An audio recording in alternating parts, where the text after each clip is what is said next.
nós hoje com a quarta visão, né, do Profecia Celestina, que é a luta pelo poder. Né? Então, esse é dos capítulos desse livro que eu acho mais interessantes, eu acho que é um capítulo muito central, muito importante para todos nós, a reflexão que ele traz, né? Porque ele está falando a respeito das relações humanas, né? E de como essas relações nos trazem a relação em si, não as pessoas, né? Mas a forma como a gente se relaciona, muitas vezes está permeada por muita doença, muita escassez, né? E na realidade o capítulo ele vai falar, né, de que os seres humanos, pela falta de conexão com o seu poder pessoal, né, pela falta de conexão com a natureza, com os ritmos naturais, com a, a inteireza que representa a natureza, né, esse, como eu posso dizer para vocês, esse estado de integração, de estar imerso na natureza, que a gente perdeu. Né? Então, por isso hoje eu gostaria de começar, né, se a gente vai falar de poder, eu gostaria de fazer uma breve introdução, né, a respeito das origens das relações de poder, porque, bom, quem acompanha meu trabalho sabe que eu falo várias vezes da questão do patriarcado, né, então vou ter que falar de novo aqui, porque, na realidade, as características de relação de poder que a gente vive hoje na humanidade são derivadas, né, desse tipo de relação que se estabeleceu dentro dessa estrutura de poder que se chama o patriarcado. O que é exatamente isso, né? Lá nos tempos muito antigos, né, lá onde a gente diz que é pré-história, o ser humano ele vivia, né, se considera por estudos, tanto estudos arqueológicos como estudos antropológicos e de antropologia comparada, né, vão dar por uma tendência de se considerar que existia dentro dessas populações originárias, né, um estado de fusão com a natureza, né, e também de uma sociedade, de uma organização social mais participativa, né, sem tanta estratificação social. O que significa isso? Sem essas classes sociais, né? Então, eram sociedades, claro, menores, né, com uma população bem menor do que a gente tem hoje, mas que existia pouca estratificação, ou seja, as pessoas não tinham definido uma classe social dentro daquela pequena tribo. Todos eram participantes e todos estavam em comunhão com a natureza. O que significa essa comunhão, que era todo mundo assim passivo diante da natureza? Não, né? Mas sim existia uma relação mais harmônica dentro da questão da relação com a natureza, da relação consigo mesmo, da relação com as pessoas que se vivia. Né? Então, o resumo disso é que as pessoas estavam mais integradas com elas mesmas, né? E mais, com menos a necessidade de submeter o outro. Né? Quando inicia o patriarcado, que inicia basicamente essa transformação tão radical, inicia com a agricultura, né, com o surgimento da agricultura, que é uma história super longa, que eu não vou contar para vocês agora, mas o que acontece nesse período do surgimento da agricultura é que aos poucos as necessidades de trabalho, né, as necessidades de produzir da terra, que isso não existia antes, né? Antes, nós éramos caçadores-coletores, ou seja, a gente não estava preso à terra, a uma região específica, um pedaço de terra, onde a gente tinha que cultivar para tirar o nosso sustento, né? Éramos andarilhos, éramos nômades que vivíamos em relação a essa terra, né? E que essa terra nos provinha, ou não, né? Existia uma luta no sentido de uma busca por alimento, por abrigo, por vestimenta, mas não foi da mesma forma que depois da agricultura, né? Depois da agricultura, a gente tem que se submeter a ritmos de trabalhos que, na realidade, a gente não está biologicamente preparado para esses ritmos de trabalho. Então, isso muda as relações humanas, muda a relação que a gente tem com a gente mesmo, muda a relação que a gente tem com o nosso corpo, inclusive com posturas corporais, etc. Então, é uma modificação muito radical, né?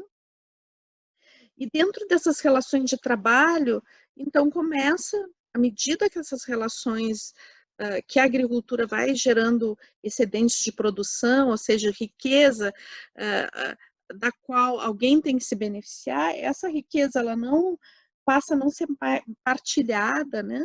Mas ela passa a ser centralizada na mão de algumas pessoas, e as outras pessoas, né, a maioria da população, passa a ser produtora, né, enquanto uma pequena parcela da população passa a coordenar os trabalhos, né, a ser os mentores do trabalho. E aí começa uma grande dissociação. Bom, existia uma tendência, né, dos primeiros povos civilizados, ou seja, os povos da Mesopotâmia e do Antigo Egito, né, a deifi, dei, me faltou a palavra exatamente, endeusar, né? Endeusar as pessoas que estavam no poder. Ou seja, mas esse endeusar não é apenas olhar para a pessoa e achar que ela é maravilhosa, não. Por exemplo, o Antigo Egito, o faraó, né, era considerado um deus encarnado, né? Então, existe uma fusão das pessoas que têm poder, a partir do patriarcado, as pessoas que têm poder, a imagem dela se funde com a divindade. Antes, nas populações que eram pré-históricas, né, a divindade estava na natureza, ela não estava nas pessoas, né? Então, com o patriarcado, a divindade passa a estar nas pessoas que têm poder. E daí é interessante a gente perceber, né, que começa a existir uma luta por esse poder, né? Uma luta muito forte por esse poder. Que, na realidade, eu considero, se a gente vai pensar em termos do que o livro traz, né, essa luta de poder, ela passa por um estado de recuperação da nossa integração, né? Então, como a gente está dissociado, é como se a gente não tivesse mais acesso a uma energia vital. E essa dissociação tem a ver muito com a dissociação, com essa harmonia natural, com essa amorosidade que existe na natureza e na vida. Então, a gente se dissocia disso. O nosso último encontro, a gente viu todo esse processo, né, do mecanicismo, das relações o racionalismo, onde a gente perde completamente essa conexão com a sensibilidade da vida, com as sensações, com as intuições. E essa perda, ela vai significar uma perda de conexão com a gente mesmo. Então, isso vai tornar mais significativas as relações de poder, porque se eu não sinto que eu sou forte, que eu tenho um poder pessoal, que eu sou uma pessoa íntegra, né? Eu vou buscar essas sensações de integridade a partir da submissão do outro, né? E o que piora ainda isso é que essa submissão do outro, né? Conforme a pessoa vai ascendendo no poder, né? No poder sobre outras pessoas, mais ela vai entrando numa questão arquetípica de se sentir um Deus, né? Então, por isso que a gente estava hoje falando dos nossos políticos, né? E porque às vezes uma pessoa tem já tanto poder, tanto dinheiro, e parece que essas pessoas que têm tanto poder, tanto dinheiro, cada vez elas precisam de mais poder e mais dinheiro, né? E isso não tem, chega um ponto que não tem mais a ver com o poder em si ou o dinheiro em si, mas tem a ver com uma sensação, né? Uma sensação de divindade. Sabe que eu não assistia séries porque não tinha tempo, né? Daí agora quando a gente ficou confinado, a gente assinou finalmente o Netflix, que a gente nunca via, né? Nunca tinha pensado em assinar porque não tinha tempo de ver.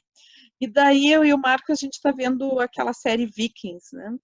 E daí tem um momento lá dessa série que tem um cara, né, que vira rei, que ele tem uma deficiência física. E ele é muito inseguro por essa deficiência física, né? E daí essa necessidade quase compensatória de ser rei, ter muito poder, né? Quase como uma compensação para essa deficiência, né? E daí chega um ponto que ele diz, não, eu sou Deus, eu sou um Deus encarnado, né? E eu acho que isso se repete muito dentro desses líderes autoritários, e me pareceu, estou trazendo a série porque me pareceu uma ilustração tão perfeita dessa coisa muito arquetípica que alguns líderes têm, né? Onde eles perdem a noção da realidade e começam a achar que eles não estão a serviço da população, né? A população é que está a serviço deles, existe uma inversão, né? Bom, é isso, isso já aconteceu várias vezes na história, né? E a gente é testemunha disso muitas vezes, né? Mas isso também, essas relações de poder, aqui eu estou falando de um nível de macrocosmo, né? Mas elas existem também nas relações que a gente tem dentro de casa, né? Então, em todas as relações humanas, a profecia celestina coloca muito isso, né?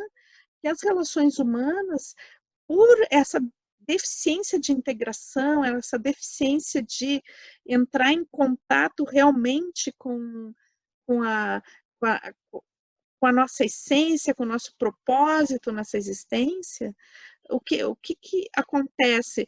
É uma luta para um controlar o outro, uma luta para um dominar o outro, né? E daí me vem uma questão assim que eu acho que é super importante a gente refletir, né? Porque nós fomos educados para pensar, né, que o oposto do amor é o ódio. E a gente pode, na realidade, ver, né, que o oposto do amor não é o ódio. O oposto do amor é as relações de poder, é o poder, né? Então, o poder ele tem uma capacidade de corromper o ser humano, né? Quando a pessoa entra na viagem do poder, né? Quando a pessoa entra na loucura do poder, ela vai aos poucos perdendo a noção da realidade. As relações onde não existe amor e se estabelece uma relação de poder, aí sim o resultado é o ódio, né? Porque aí começa uma luta para um submeter o outro, uma luta para um ganhar do outro, um dominar o outro.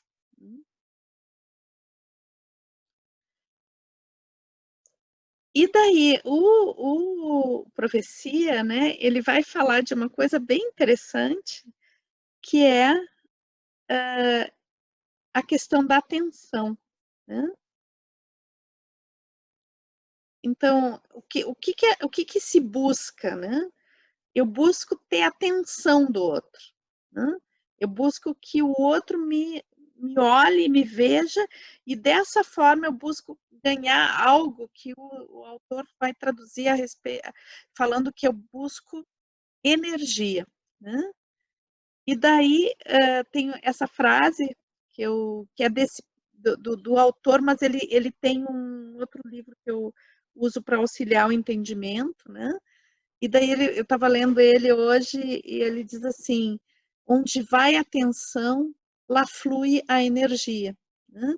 Então, toda vez que alguém nos dá atenção, é como se isso, pela dificuldade que a gente tem, né, de nos sentirmos íntegros, quando alguém nos dá atenção, isso faz com que a gente se sinta melhor, se sinta bem. Né?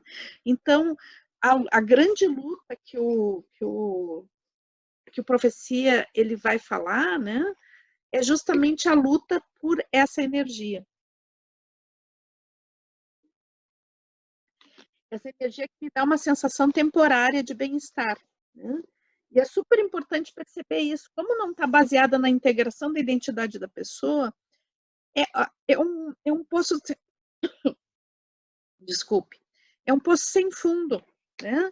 A pessoa vai precisar sempre, cada vez mais, de relações de controle, controlar os outros para se sentir bem.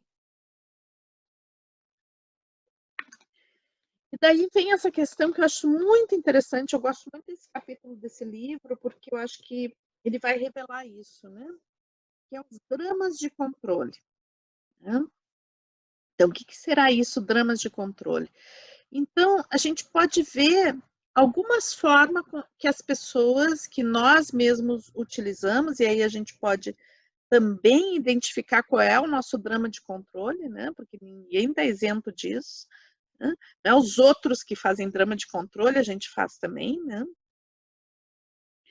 Então, eu vou relatar alguns dramas de controle aqui para a gente poder ir se espelhando e vendo, né? Às vezes a gente vai reconhecer na gente, às vezes a gente vai reconhecer no outro. Né? Então, uma das formas de controlar outras pessoas, né, é o que ele chama de coitadinho de mim. Né? Daquela pessoa, né, que está sempre se fazendo de vítima. Né? E, e, e ela se faz de vítima buscando que os outros tenham pena dela. Né? E que ela possa se favorecer com essa pena.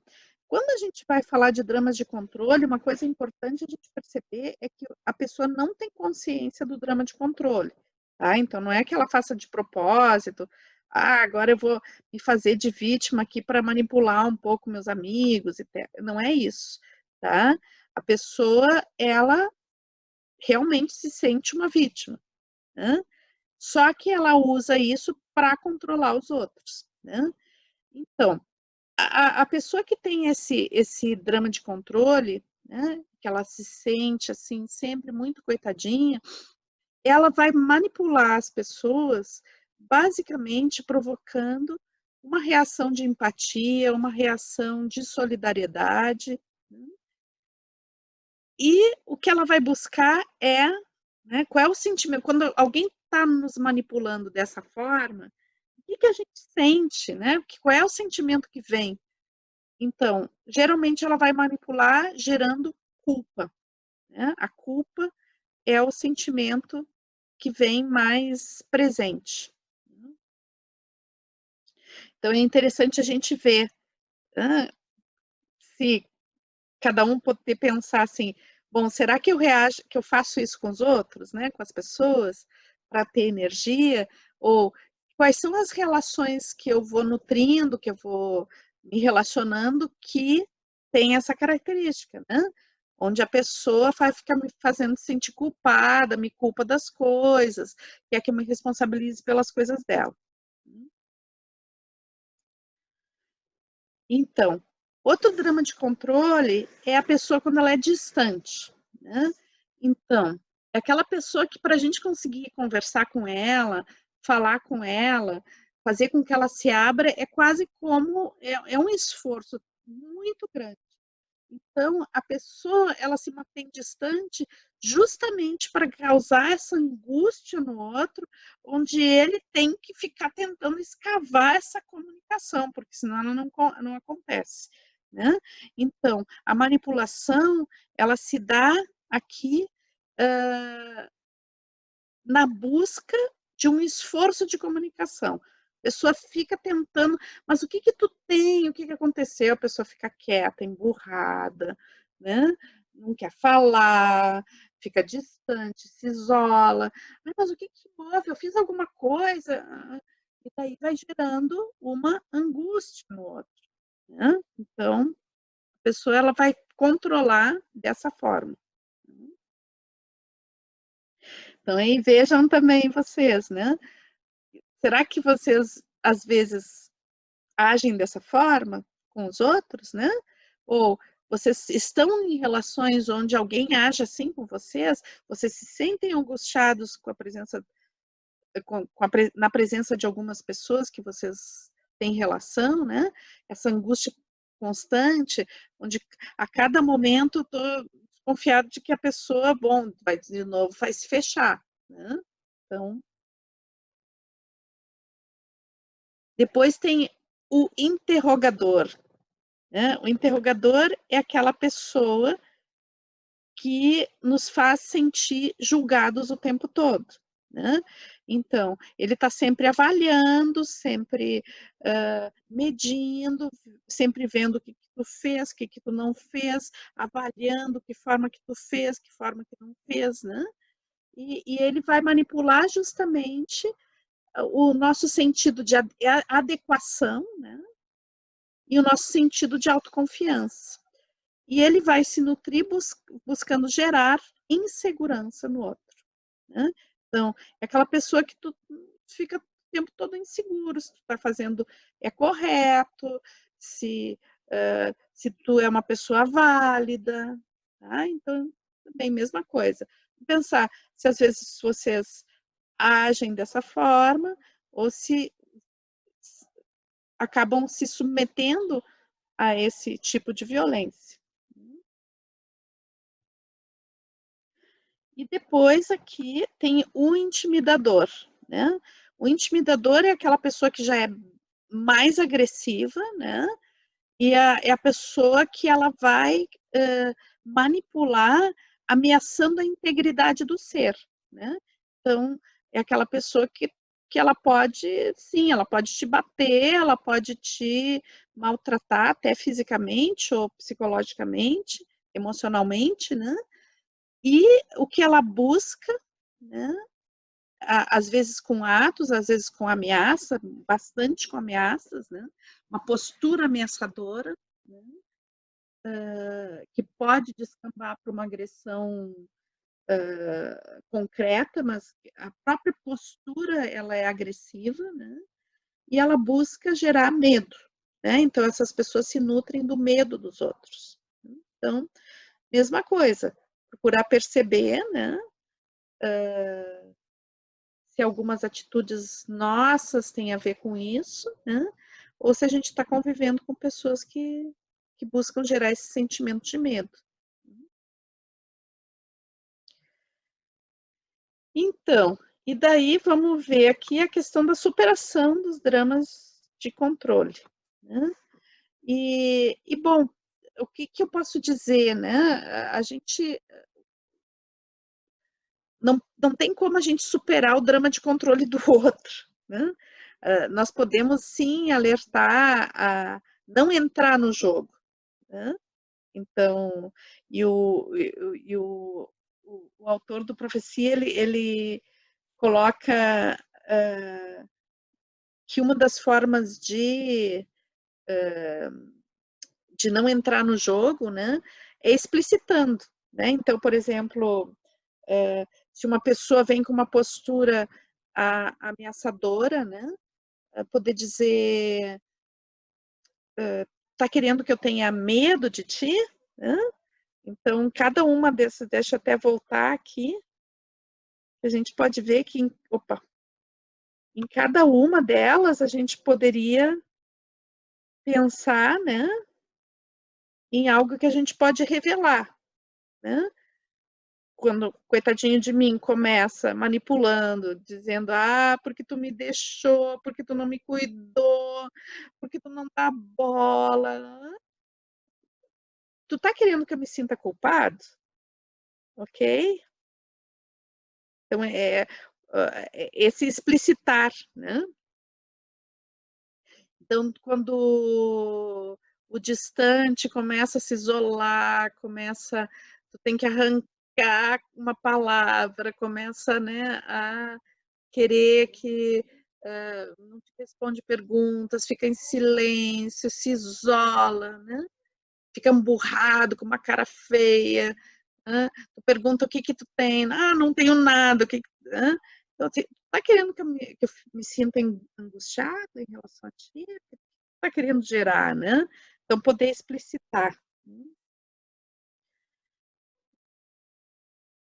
O interrogador, né, quando ele começa a fazer um monte de pergunta, querer saber, querer que você... tu fez direito? O que que tu fez? Foi tu que fez isso? Não foi que...